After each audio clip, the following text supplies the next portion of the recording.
Yo sahabat sektor 7 dan para manhwa lovers, jumpa lagi bersama Mimin ya guys. Kali ini Mimin akan membawakan Limit Breaker season kedua. Sebelum kita masuk ke videonya, jangan lupa dukung Mimin dengan tekan tombol like, subscribe, komen, dan juga share videonya ya guys. Jika ada yang mau traktir kopi boleh juga ya guys, link ada di deskripsi. Tak usah menunggu lama lagi, langsung saja kita masuk ke videonya. Pada video kali ini diceritakan bahwa teman Bongsun yang terlihat terkejut melihat energi yang terpancar dari Kibong hingga membuatnya sesak dan merinding ketakutan. Sedangkan Bongsun yang terlihat telah didatangi oleh beberapa orang pun masih terlihat santai. Orang yang mendatanginya pun menanyakan apakah benar dia adalah Lucia dari NSA atau Badan Keamanan Nasional dari Amerika. Namun dengan santai Bongsun pun mengatakan bukan karena dirinya adalah orang Korea. Tapi orang itu tak mempercayai Bongsun begitu saja dan menanyakan di mana keberadaan temannya yang diketahui bernama Steve. Bongsun pun beralasan tak mengetahui tentang apa yang mereka bicarakan sembari dalam hatinya berujar bahwa sepertinya mereka merupakan agen dari Rusia. Kemudian orang-orang yang mendatangi Bongsun itu pun mengatakan agar dia menyerahkan informasi tentang kekuatan Magic Stone yang sudah dikumpulkan oleh NSA. Dan dengan begitu mereka akan melepaskan Bongsun. Akan tetapi dengan bersiap untuk melawan Bongsun pun berkata bahwa jika mereka penasaran maka mereka tinggal masuk saja ke dungeon dan cari tahu sendiri. Bersamaan dengan hal itu Bongsun pun mengaktifkan skill Flame Knuckle, di mana saat ini tinju tangannya diselimuti oleh elemen api. Namun salah seorang pria yang mendatanginya malah tersenyum melihat seni elemen yang ditunjukkan oleh Bongsun itu. Dan setelah melihatnya dirinya malah menjadi penasaran dengan kekuatan Steve, yaitu mata yang bisa melihat esensi. Melihat itu secara bersama-sama mereka pun berlari ke arah Bongsun untuk menyerangnya. Dan pria yang memimpin serangan itu berujar jika walaupun Bongsun tak mau memberitahu mereka, namun keahlian mereka adalah mencari tahu hal yang tak ingin diungkapkan oleh target mereka. Akan tetapi Bongsun dengan tinjunya langsung memukul perut pria itu dan langsung membuatnya hangus terbakar. Tak sampai di situ saja, pria lain tiba-tiba sudah berada di atas Bongsun dan menyerangnya menggunakan tongkat yang mengeluarkan listrik. Walaupun dengan menahan rasa sakit saat menangkis serangan itu menggunakan tangannya, namun dalam sekejap dengan gerakan akrobatik Bongsun pun menendang pria itu tepat di dagunya hingga membuatnya terpental ke belakang dan tubuhnya pun langsung terbakar. Sontak pria itu pun berteriak minta tolong agar minta dicarikan pemadam kebakaran. Sedangkan Bongsun saat ini merasakan hal yang aneh di tangannya. Aliran listrik yang mengenai tangannya sepertinya bukan aliran listrik biasa hingga membuat tangan dan kakinya tak mau menurut seperti keinginannya. Dan juga jika saja ada pedangnya maka semua tak akan menjadi seperti ini. Maka dari itu saat ini dirinya harus segera kabur dari tempat ini. Bersamaan dengan hal itu, Bongsun pun mencoba untuk pergi dari tempat itu walaupun pria yang sebelumnya terbakar api terlihat sudah bisa berdiri dan mengatakan bahwa mereka bisa mendengar gerakan Bongsun dari bola matanya. Bongsun pun dalam hatinya berujar jika dirinya akan memikirkan cara melawan mereka setelah keluar dari tempat itu. Akan tetapi baru beberapa langkah Bongsun berlari tiba-tiba sebuah tembakan aliran listrik mengenai kakinya hingga membuatnya tersengat listrik dan jatuh tersungkur serta langsung pingsan. Lalu pria yang menyerang Bongsun pun berujar bahwa masih ada beberapa waktu sebelum polisi datang. Jadi sebaiknya mereka segera menyelesaikannya lalu pergi dari tempat itu. Kemudian dengan membopong Bongsun mereka pun berjalan pergi. Namun tiba-tiba langkah mereka terhenti karena kedatangan Kibong. Mereka mengira Kibong mungkin seorang polisi, sedangkan dengan tatapan seriusnya Kibong meminta agar mereka menyerahkan Bongsun kepadanya dan menyuruh mereka pergi dari tempat ini. Sedangkan salah seorang pria yang sebelumnya menyerang Bongsun pun mengatakan kepada teman-temannya bahwa dirinya tak peduli dia polisi atau bukan. Jadi segera urus dia dan mereka bisa segera pergi dari tempat ini. Mereka pun mengiyakan perintah itu lalu secara bersamaan dengan kecepatan luar biasa datang untuk menyerang Kibong. Sedangkan Kibong hanya menanggapinya dengan santai lalu melompat melewati mereka semua hingga membuat mereka pun bingung. Dan tak lama setelah itu mereka semua langsung terkena serangan yang sama sekali tak mereka sadari serta langsung membuat mereka tak sadarkan diri. Sedangkan pria yang membopong Bongsun pun terkejut melihat kejadian itu. Kemudian setelah itu Kipong sekali lagi mengingatkannya agar menyerahkan adiknya pelan-pelan kepada dirinya dan dia bisa pergi dari tempat ini dengan aman. Akan tetapi pria itu terlihat ketakutan dan bertanya-tanya dalam hati siapa Kipong sebenarnya hingga bisa mengalahkan para anggota tim sekaligus hanya dengan sekali serang. Lalu memutuskan untuk lari menjauh dari Kipong. Namun dengan santainya Kipong merespon pelariannya itu dengan tenang. Sedangkan pria itu sembari berlari mengambil Red Runestone yang bisa mengembalikannya ke tempat aman yang sudah diatur dan membuka portal menggunakan Red Runestone itu serta langsung masuk ke dalamnya. Setelah memasuki portal itu, pria itu pun merasa sudah aman dari kejaran Kipong. Namun dugaannya pun salah karena dengan muka yang penuh amarah, dengan santainya Kipong berjalan menuju portal itu. Pria itu dengan ketakutan bertanya-tanya siapa Kipong yang seperti monster itu sebenarnya. Dan dari mana asalnya. Serta memutuskan untuk melaporkan kejadian itu ke atasannya dulu. Akan tetapi pria itu dikejutkan lagi dengan Kipong yang membuka portal dimensi yang sudah tertutup itu hanya seperti merobek sebuah kertas saja. Kipong pun mengatakan kembalikan Bongsun kepadaku sialan. Dan setelah itu Kipong meraih kerah baju pria itu yang berlari ketakutan serta melemparkannya kembali keluar portal dimensi itu. Tak lama setelah itu sambil membopong Bongsun, Kipong pun juga keluar dari dimensi itu dan menanyakan siapa sebenarnya mereka. Namun pria itu tak mau memberikan informasi sama sekali. Kipong pun merasa jika mereka bukanlah orang biasa. Lalu bertanya-tanya kenapa Bongsun menjadi incaran mereka. Kemudian setelah itu Kipong pun memanggil Sisu untuk datang kepadanya. Tak lama setelah itu dengan ekspresi yang ceria Sisu pun muncul hingga membuat pria itu terkejut dan tak habis pikir dengan apa yang telah dilihatnya. Setelah kemunculannya, Sisu pun langsung memeluk Kipong sembari menanyakan kenapa Kipong memanggilnya. Kipong pun menanggapinya dengan mengatakan agar Sisu mencari tahu siapa pria itu dan kenapa dia menyerang Bongsun. Mendengar hal itu, Sisu pun ternotis bahwa ternyata yang dipopong oleh Kipong saat ini adalah adiknya Bongsun. Setelah itu, Sisu pun mendekat ke depan pria itu dengan muka yang menyeramkan mengatakan berani-beraninya pria itu mencoba menculik Bongsun. Dirinya akan mencari tahu alasannya dan bersamaan dengan hal itu Sisu pun mengaktifkan skill mind control untuk pria itu. Pria itu pun mencoba bertahan sembari mengatakan walaupun Sisu menyiksanya dia tak akan mendapatkan jawaban apapun. Namun di luar dugaannya setelah itu dia dengan sendirinya malah mengakui jika dirinya dari Badan Intelijen Rusia. Mereka berusaha menculik agen Lucia atau Bongsun untuk mendapatkan informasi yang telah didapatkan oleh Amerika Serikat. Namun setelah sadar dari mind control, pria itu pun merasa terkejut dan bingung. Sedangkan Kipong yang mendengar hal itu meminta Sisu untuk membukakannya sebuah gate. Lokasi koordinatnya berada di Rusia, di tempat yang tak dihuni oleh orang.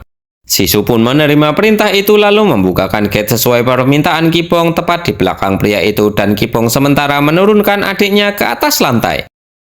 Sedangkan pria yang ada di depan Kipong itu pun terlihat terkejut karena melihat orang yang bisa membuka gate tanpa alat apapun. Lalu Kipong mendekat ke pria itu dengan berujar bahwa ini adalah peringatan pertama dan terakhir dari dirinya. Jangan pernah mereka mengalihkan pandangan atau perhatian mereka lagi kepada dirinya dan adiknya. Bersamaan dengan hal itu, Kipong pun menghempaskan pukulan tepat di atas kepala pria itu hingga efek pukulannya terlihat mengerikan tepat di koordinat gate yang terbuka di Rusia.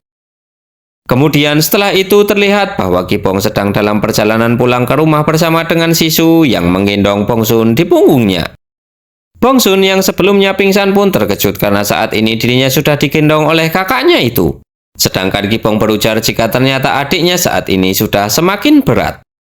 Bongsun pun merasa kesal mendengar hal itu sembari bertanya-tanya kenapa kakaknya bisa menggendongnya seperti itu. Tak hanya itu, Bongsun juga dikejutkan dengan Sisu yang terus menatapnya dengan tersenyum ceria. Setelah itu sampailah mereka di depan rumah terlihat ibunya dengan sedikit terkejut memanggil nama Bongsun. Mendengar suara ibunya, Bongsun pun tersenyum senang membalas panggilan dari ibunya itu. Sedangkan Kipong dengan sedikit menyindir mengatakan bahwa jika Bongsun sudah sadar, maka lebih baik dirinya turun dari punggungnya. Karena Bongsun sungguh berat hingga membuat pinggangnya terasa mau patah. Bongsun pun langsung memukul punggung Kipong setelah mendengar perkataan itu dan berlari ke arah ibunya serta langsung memeluknya. Lalu ibunya khawatir dan menanyakan apa yang sudah terjadi dengannya hingga digendong oleh kakaknya seperti itu. Namun Bongsun mengatakan bahwa dirinya tak apa-apa. Hanya saja dirinya sangat merindukan ibunya. Setelah itu mereka pun masuk ke dalam rumah. Steve terlihat kagum dengan rumah milik Kipong yang terlihat sangat mewah. Dia tak percaya bahwa ada rumah semewah ini berada di bawah tanah. Tak hanya Steve saja yang terkejut, Bongsun pun juga terlihat terkejut lalu menanyakan kepada ibunya apakah rumah ini milik mereka. Dirinya beralasan kepada ibunya bahwa rumah bawah tanah semewah ini tak mungkin ada di kota Dal. Mendengar ketidakpercayaan adiknya itu, Kipong pun menjelaskan bahwa pemerintah telah memberikan rumah itu untuk mereka. Itu dikarenakan dirinya pernah sedikit membantu urusan negara, jadi negara memberikan rumah ini.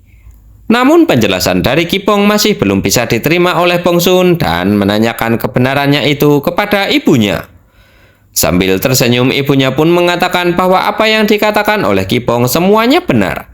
Berkat Kiponglah mereka bisa memiliki rumah ini dari negara dan negara juga membantu perawatan dirinya.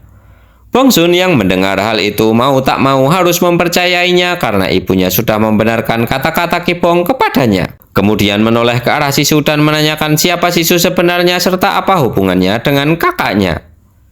Karena sebelumnya dirinya belum sempat menanyakan hal itu.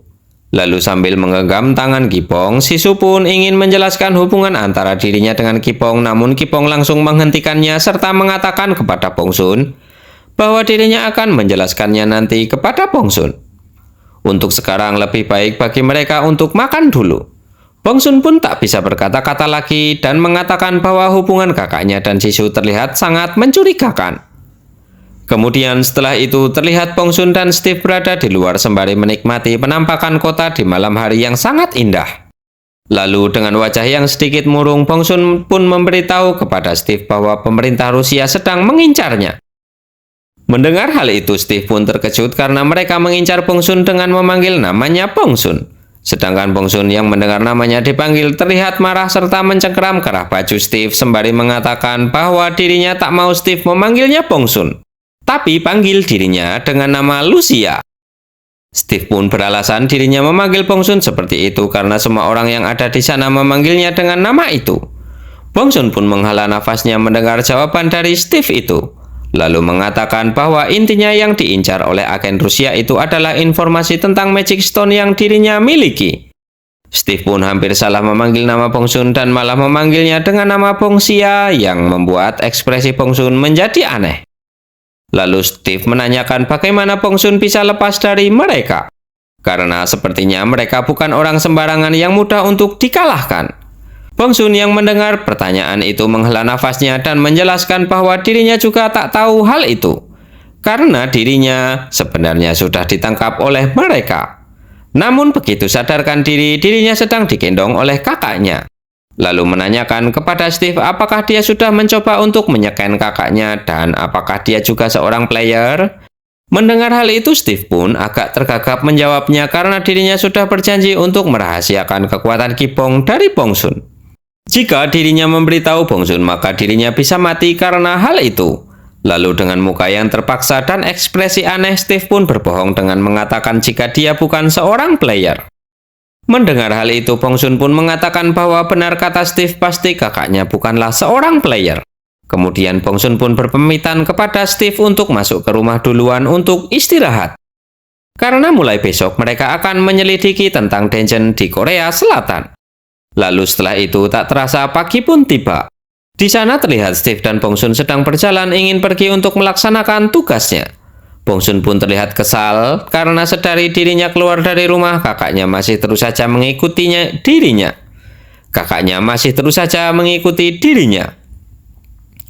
Namun dengan santainya Kipong beralasan bahwa dirinya tak mengikuti Bongsun sama sekali. Hanya kebetulan saja dirinya pergi ke tempat yang searah dengan Bongsun. Jadi dirinya meminta agar Bongsun mengabaikannya saja. Akan tetapi Bongsun pun masih tak percaya dengan alasan kakaknya dengan berteriak bahwa dirinya saat ini sedang bekerja, jadi kakaknya itu tak usah mengikutinya. Namun sekali lagi dengan santai Kipong beralasan bahwa jika Bongsun ingin bekerja, tinggal bekerja saja. Toh dirinya juga tak mengatakan apapun. Kemudian Steve pun mencoba untuk membela Kipong dengan mengatakan bahwa bukankah akan lebih baik jika Kipong ikut dengan mereka. Namun Bongsun malah menjadi lebih kesal dengan berujar bahwa Steve sudah gila dengan menawarkan ide itu. Mereka tak bisa mengajak orang sipil yang bukan player seenaknya. Karena itu sama saja dengan menyia-nyiakan nyawa mereka. Steve pun berkeringat dingin karena tekanan energi dari Kipong serta dalam hati berujar bahwa tekanan itu yang tak bisa dirasakan oleh Bongsun. Dan Bongsun juga malah menganggapnya hanya sebagai warga sipil biasa saja. Padahal menurutnya Kipong bukan hanya seorang player biasa. Kemudian Bongsun pun mengajak Steve untuk segera pergi dan meninggalkan kakaknya di sana. Sedangkan Kipong terlihat khawatir dengan apa yang akan dilakukan oleh adiknya itu. Dirinya tak ingin membiarkan adiknya yang lemah itu melakukan hal yang keji dan seberbahaya itu.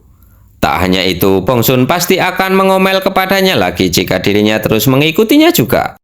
Dan juga dirinya tak bisa meminta bantuan Sisu untuk hal yang seperti ini. Namun tiba-tiba dirinya memiliki sebuah ide yang bagus karena tepat di sampingnya ada toko peralatan pesta. Kemudian berpindah ke tempat Bongsun dan Steve saat ini sudah berada di dalam sebuah dungeon yang dipenuhi oleh beberapa monster. Lalu Bongsun pun bersiap menghadapi monster itu dengan pedangnya sembari meminta bantuan Steve agar mereka bisa menyelidiki presentasi kemungkinan adanya drop dari magic item. Steve pun menerima permintaan itu lalu mulai menganalisis musuh yang akan dihadapi. Tak lama setelah itu analisisnya pun selesai dan menginfokan kepada Bongsun bahwa monster-monster itu merupakan monster tipe reptil yang memiliki rata-rata bintang 4 yang rentan terhadap api. Jadi tingkat kemenangan mereka mencapai angka 99,53%. Bersamaan dengan hal itu, Bongsun pun mulai pertarungan dengan menerjang ke arah monster itu menggunakan pedang yang dilapisi oleh elemen api. Satu persatu monster itu pun dapat dikalahkan oleh Bongsun. Dan Steve yang melihat aksi dari Bongsun itu pun memuji karena kemampuan Bongsun sangat luar biasa. Kemudian menginfokan kepada Bongsun sambil mendekat ke arahnya bahwa tanda-tanda kehidupan monster sudah tidak ada. Jadi pertarungan sudah selesai. Mendengar hal itu, Bongsun pun menghela nafasnya dan menanyakan bagaimana dengan Magic Stone-nya. Akan tetapi sebelum Steve menjawabnya, Bongsun melihat Magic Stone dan mendatanginya sembari menyarungkan pedangnya. Lalu tanpa pikir panjang, Bongsun pun mengambil Magic Stone itu dan berkata bahwa ternyata Korea masih terdapat banyak Magic Stone. Kemudian mengajak Steve untuk melanjutkan penjelajahan dungeon mereka saat ini untuk mengamankan data mereka. Karena jika tak bergegas nanti akan ada orang lain yang akan datang ke dungeon ini. Sedangkan di luar dungeon, tepatnya di depan portal masuk dungeon, terlihat beberapa orang dari sebuah guild sudah berkumpul untuk memasuki dungeon itu. Seorang kakek-kakek yang bersenjatakan sebuah kapak besar pun bertanya kenapa dungeonnya sudah aktif dan siapakah orang yang sudah masuk mendahului mereka memasuki dungeon itu. Salah seorang anggota guild pun merespon dengan mengatakan entahlah. Karena seharusnya mereka adalah satu-satunya guild yang memiliki izin memasuki dungeon itu hari ini. Si kakek-kakek pun mengajak mereka untuk masuk melihat siapa orang-orang yang telah mencuri dungeon itu. Akan tetapi sebelum mereka masuk, tiba-tiba ada suara yang meminta mereka untuk tak memasuki dungeon itu. Kakek itu pun kesal dengan ketidaksopanan yang ditunjukkan orang itu dan menoleh ke arahnya. Namun saat menoleh, kakek itu pun tersentak dengan orang itu yang berbadan manusia namun bertopeng hewan, lalu menanyakan siapakah Cicunguk yang datang kepadanya itu. Yang datang adalah Kipong yang memakai topeng kepala hewan berbentuk kuda. Kipong dengan singkat berujar agar para anggota guild itu kembali ke tempat asal mereka dan cukup hanya menurutinya saja. Mendengar hal itu, si kakek pun kesal lalu menyuruh anggota guild yang lain untuk menangkapnya dan juga mencari tahu siapa identitasnya. Perintah itu pun dilaksanakan oleh para anggota guild yang secara bersamaan datang menghampiri Kipong. Akan tetapi dengan santainya Kipong menanggapi jika dirinya sudah mengatakan agar mereka pulang saja namun malah melakukan hal yang merepotkan saja untuk dirinya. Kemudian tak lama setelah itu terlihat semua anggota guild beserta dengan si kakek itu pun tumbang tak berdaya setelah dihajar oleh Kipong. Si kakek pun tak mempercayai mereka bisa dengan mudah dikalahkan oleh satu orang. Dan dalam hati berujar bahwa dirinya yakin lawannya itu seorang rank S.